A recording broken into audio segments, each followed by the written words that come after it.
ជនសង្ស័យចំនួន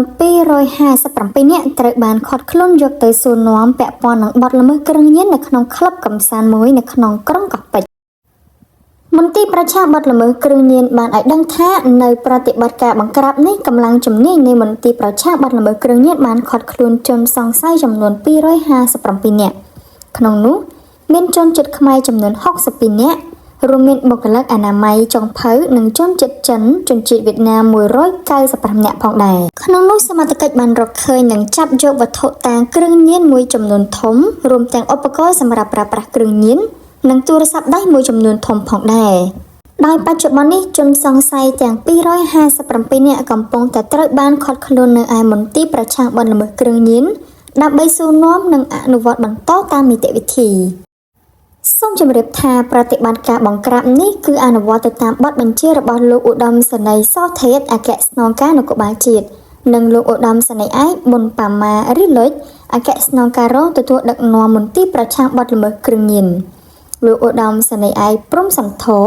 អគ្គស្នងការរងទទួលសហការដឹកនាំមន្ទីរប្រឆាំងគ្រឿងញៀននិងដឹកនាំបទបញ្ជាផ្ទាល់ពីលោកឧត្តមសេនីយ៍ឯកខឹងសារ៉ាត់នាយកមន្ទីរប្រឆាំងបទល្មើសគ្រឿងញៀនកម្លាំងនៃមន្ទីរប្រឆាំងបទល្មើសគ្រឿងញៀនក៏បានសហការជាមួយនឹងស្នងការដ្ឋាននគរបាលរាជធានីភ្នំពេញ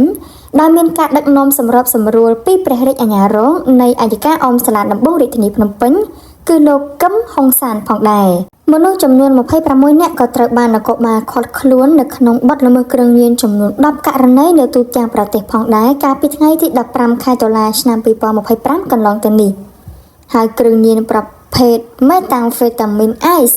ជាង1គីឡូក្រាមក៏ត្រូវបានរឹបអូសផងដែរ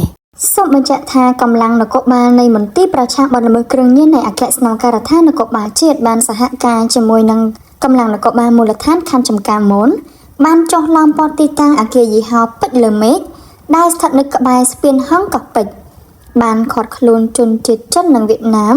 ព្រមទាំងខ្មែរផងដែរសរុបប្រមាណ700នាក់ប្រតិបត្តិការបង្ក្រាបគ្រឿងញៀនត្រង់ត្រីធំមួយនេះបានដឹកនាំបង្ក្រាបដោយផ្ទាល់ដោយលោកឧត្តមសេនីយ៍ឯកខឹងសារ៉ាត់នាយកមន្ទីរប្រឆាំងបទល្មើសគ្រឿងញៀនកាលពីវេលាម៉ោង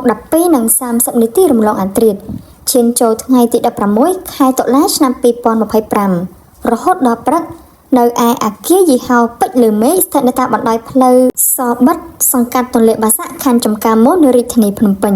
លោកឧត្តមសេនីយ៍ឯកខឹងសារ៉ាតក៏បានបញ្ជាក់បន្តថាទីតាំងខាងលើមើលពីខាងក្រៅដូចជាការដ្ឋានដែលកំពុងតែសាងសង់មួយអញ្ចឹងដើម្បីបន្លំភ្នែកមហាជននិងសមត្ថកិច្ចប៉ុន្តែនៅខាងក្នុងស្អាតមិនធម្មតានោះទេហើយបច្ចុប្បន្ននេះជនសង្ស័យទាំងប្រុសទាំងស្រីចម្រុះជាតិសាសន៍ទាំងនោះក៏ត្រូវបានសមត្ថកិច្ចបញ្ជូនតាមរថយន្តក្រុងទៅកាន់អគ្គស្នងការដ្ឋាននគរបាលជាតិដើម្បីសាកសួរនិងចាត់ចែងបន្តតាមនីតិវិធី